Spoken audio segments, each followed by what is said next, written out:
ধর্ম বর্ণ নির্বিশেষে ভাইফোঁটা পালন করলেন রাজারহাট নিউ টাউনের বিধায়ক তাপস চট্টোপাধ্যায়। সকাল থেকেই বিধায়কের বাড়িতে ভিড় জমায় হিন্দু মুসলিম সহ বিভিন্ন সম্প্রদায়ের বোনেরা। সবার কাছ থেকে ফোঁটা নেন তাপসবাবু, হাতে তুলে দেন উপহারও। তবে এবছরের ভাইফোঁটা উৎসর্গ করা হয়েছে 14 মাসের বিরল রোগে আক্রান্ত অদিতি মণ্ডলের উদ্দেশ্যে, যার চিকিৎসার ইনজেকশনের দাম 9 কোটি টাকা প্রায়। বোনেদের দেওয়া অর্থ তার চিকিৎসার জন্য তুলে দেওয়া হবে বলে জানান বিধায়ক। তাপস চট্টোপাধ্যায় বলেন, শক্তি মানে শুভ শক্তি, ভক্তি মানে প্রাণ ভরা ভালোবাসা। আমি চাই সবাই দীর্ঘায়ু হোক, ভালো থাকুক। ব্যক্তিগত শত্রুতা নয়, সম্পর্কের বন্ধনেই হোক আজকের বার্তা।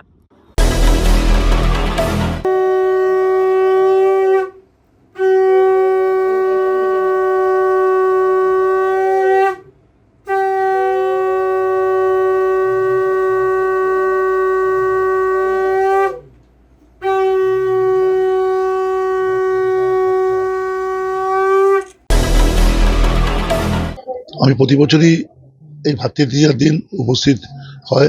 আমার নিজের দুটো বোন এবং আদার সবাই আমাকে দাদা বলেছেন। তার মধ্যে কেউ মুসলিম সমাজের, কেউ আদিবাসী সমাজের, কেউ অন্য বিষয়।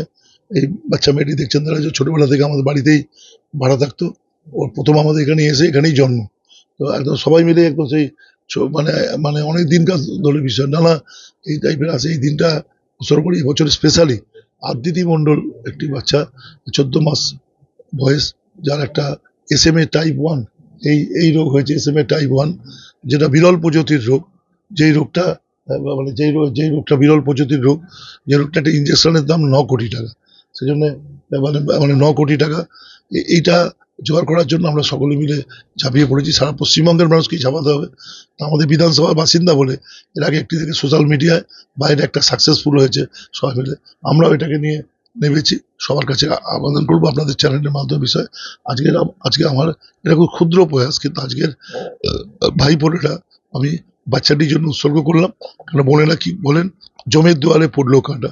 আমরা বলবো এই বাচ্চাটি বেঁচে থাকুক, সত্যিকারের জমের দুয়ারে কাঁটা পড়ুক। এবং আজকের সমবেত ভাতৃদ্বিতীয়া মানে মিলন, দাদা বোন, এই সম্পর্ক সুমধুর। আমি শুনেছি যে ক্রিমিনাল হয়ে যে পানিশমেন্ট পায়, সেও নাকি জেলে বসেও বোনের ফোঁটা নেন এবং জেল কর্তৃপক্ষ ওই দিনটার জন্য অ্যালাউ করে দেন। পৃথিবীর যে প্রান্তেই যে মানুষ থাকুন, এই দিনটা একদম ভাই বোনের বিষয়টা থাকবে। যখন দেখেছেন, যখন মুসলিম মেয়ে ভাই বোনটা দিল, আমি ওদের অনুমতি নিয়ে ধান দ্রব্য দিয়ে বললাম এবং ওদের ধর্মের নিয়ম অনুযায়ী বললাম, তোরা দোয়া কর, আমার জন্য করবি, আবার বাচ্চা মেয়েটার জন্য করবি। আদিবাসীদের নিয়ম অনুযায়ী তারা বিষয়টাকে রাখলেন অন্য আমার ন্যাশনাল স্কুলের যিনি কর্ণধার মৌসুমী সাহা, তিনি তার মতো করে বিষয়টাকে রাখলেন। সব মিলে আজকে ভাইফোঁটা আমার কাছে চিরস্মরণীয় হয়ে থাকলো। সকলকে নিয়ে আমার দুই বোন, তারা তো প্রথমে ফোঁটা দেয়, তারা একদম মানে থেকে ওদের ফোঁটা একদম আমাদের কাছে বিষয়টা করে থাকলো। এবং আমি আজকে দিনটা বাড়িতেই খাওয়া দাওয়া করি না, আমার দুই বোন মিলিয়ে ওদের বাড়িতেই আমরা সবাই মিলে একটা খাওয়া দাওয়া করি। এই দিনটা একটা অন্য দিন। এই দিনটা সারা বছরের নানা কর্মব্যস্ততার জন্য আমরা যোগাযোগ রাখতে পারি না পারিবারিকভাবে। অন্তরের যোগাযোগ রয়েছে এবং সেই যোগাযোগটা আমরা দুবেলা মানে খাওয়া দাওয়ার মধ্যে দিয়ে এটা একটা যে পরিবারের যে স্বীকৃতি, সেটাকে সামনে রাখা হয়। আমি বলবো এই বাচ্চাটার জন্য সকলে আবেদন করুন। আমার বোনেরা আছে, আজকে অনেকে আমি কমিউনিকেট করতে পারিনি ঠিক মতো করে, সবার নম্বর ছিল না। আমি, আমার মেয়ে সবাই পুজো নিয়ে ব্যস্ত। তো তা সত্ত্বেও সবাই প্রস্তুতি দিয়ে বিষয়গুলো করেছেন। পরে তারা সকলেই ব্যাপারটাকে রাখবেন। ক্যামেরায় বিশ্বজিৎ বিশ্বাসের সঙ্গে আমি সূচনা, নিউজ কলকাতা 24।